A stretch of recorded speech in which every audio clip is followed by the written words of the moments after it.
Hey actors, it's Wendy Wright, the Hollywood Talent Manager in Los Angeles, California. Today I wanted to talk to you about how to break down your script and make it more believable when you have an audition. Now, on the piece of paper, there are two-dimensional characters. And your job as an actor is to bring these people to life so that they become three-dimensional characters. Now, how do you do that? If you don't know how to do that, you're pretty much just going to learn the lines and then recite them and try to put some emotional energy into them. But that's not going to be enough to make it a three-dimensional character. So what makes a person, a three-dimensional character? Their memories, their feelings, their emotions, but mostly their memories that attach them to things that have happened to them in the past. They remember things that they felt in relationship to other people. They remember good things that happened to them, bad things that happened to them. So like if someone has amnesia, there's nothing there. They don't have any memories. Or if someone unfortunately is suffering from dementia or Alzheimer's and they lose their memories, they lose who they are, who they have been, their perspective, their history, their relationships, their memory. So your job as an actor, one of the things you can do to make your scenes believable is to create memories for your character. How do you do that? This person, you just get the script, there's the sides, there's the words, this is what they're saying. There's no memories attached to it. So it's not going to be very real. In method acting, they teach you to go into sense memory. They want you to remember put yourself in a place where you even recall the smell of the room, the weather, the temperature outside, what you wore and how you felt, because they want to engage your memory, your physical sense memory. I also want you to engage your memory by creating memories in your mind. Like when you have memories, you tend to search for the information and then say it, right? That's what human beings do. If they're not just reciting a line, they are thinking about what they're going to say, and all these synapses are connecting different information in your brain, and then you can see the process working of thinking, and then you say something, right? That makes the line much more believable. So how do you do that? When you get your script, one of the first things you do is you read the darn thing 5 to 10 times. Don't even start to memorize lines. You don't need to memorize lines. You need to start understanding what's going on the page, between the characters, in the scene, in these moments. So the first time you get a script, you go through it and you just read it from top to bottom, or your sides from top to bottom, including the instructions, the direction, the point of view of the camera, all the notes that are in the script, in the sides. You read every single line and read it out loud. Okay. After you've read that several times, think about your character. It's now time to create a backstory for your character. You need to start thinking, all right, who is this character? Because right now it's a two-dimensional person, and it needs to become a three-dimensional person. So what are these characters' memories? What was their childhood like? How do they feel about their parents, their mother, their father? You think, well, why is that important to this scene? Well, because that person a real person has those memories. It's part of what makes them who they are. So it also informs how they react to everything based on how they were brought up, how they think, what's happened to them.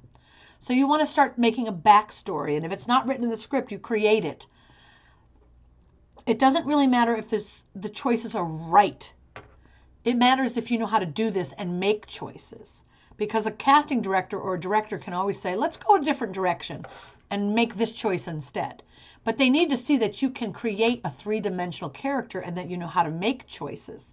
So you go to your script and you've got your character's name is Jane.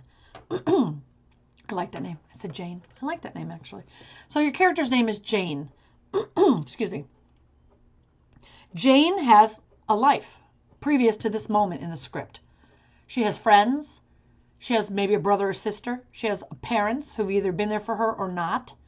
Maybe she's a stepchild. Maybe she's an adopted child. Maybe she has a mother that's been abusive or a father that's been abusive. Maybe she's got a great family. Maybe she's never seen a terrible thing in her life. Maybe she's had only hardships. You don't know, but you have to create that for her because that's what separates her from a two-dimensional and a three-dimensional person. So you sit down with a piece of paper and you start writing her backstory. Where was she born? Does she have siblings? Who are her best friends? Why are they her best friends? What's her favorite subjects at school? Did she do well in school? Was she a bad student? Did she get into trouble? What kind of trouble? Has she ever had something terrible happen to her? If so, what? Create a character, a real person. If she's having a conversation with that teacher in the script, has she ever had a conversation with that teacher before? What happened in the last conversation with that teacher? Was it a good thing, bad? Did she feel good about it? Did she feel bad about it? Is she suspicious of that person? Does she like that person?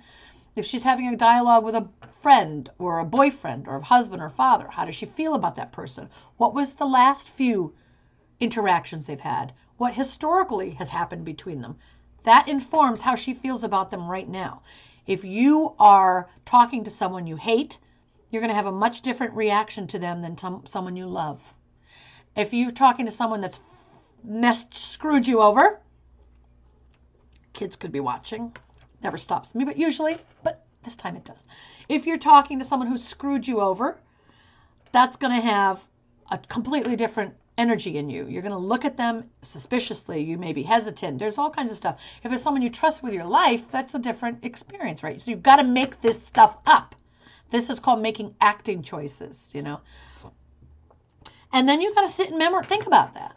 Create the imagination, use your imagination and envision those things happening.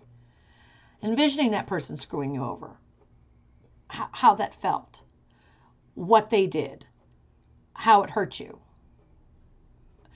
Just thinking about that creates a memory that is now attached to this character. You've now created a three-dimensional aspect to a two-dimensional person. And when you're saying your lines and you're doing your scene, your mind is going to replay the conversations that you had while you were working out the scene in your backstory. Your mind is going to reach in and remember those things, and that will give that. Why am I turning pink and blue? I just saw a flash of pink and blue. I hope it hasn't been doing that. That's an interesting look. I don't know what that's called. It's called the X. I'm being ridiculous. Anyway, so that's what you want to do. You want to create memories that your mind can go to and search through while you're talking. That's part of what makes a conversation genuine, and that there are real memories in there that you can feel about, that you relate to, that you're reacting to and through. Okay, that's really, really important. Creating the backstory, you might think, oh, it's so much work and it's only 4 lines. Yeah, someone else is going to create the backstory and they're going to go into that audition and beat you because they took the time to create the backstory, which makes their acting better, which will make your acting better. So acting is not just memorizing lines and getting up there and speaking them and not meaning them and not having any relationship to what you're talking about. That's not acting. Acting is really taking the time to develop the character, to develop the person standing in the room in the audition, so that that person is a 3-dimensional character with emotions, memories, feelings, anxieties, and you need to invent what those are. That's called your choices. You also want to go through the scene and think, okay, what does my character feel when she's saying, you stole my book? You can't just say, you stole my book. You actually have to go through and think, what does she mean by that, really? What does she mean by that? You stole my book, and the way to do it is finish the sentence. You stole my book because you're too lazy to do your own homework. You stole my book, and now you're pretending you didn't. You stole my book and you gave it away to a homeless kid who didn't have any books. Right? Depending on how you end that sentence determines how you feel. You saw my expressions change based on how the story I attach to the line. So, you stole my book and burned it. So you won't say the rest of the sentence that you create, you won't say that out loud when you're doing your lines. But in your mind, if you made the choice that you stole my book and burned it, then when you say that line, you stole my book, the thought and burned it is in there even though I'm not saying it. You stole my book? Right? In my mind I'm thinking, and burned it, and I see the burning book and I'm like, what the fuck? And if I say, you stole the book and you gave it to a homeless kid who didn't have any books,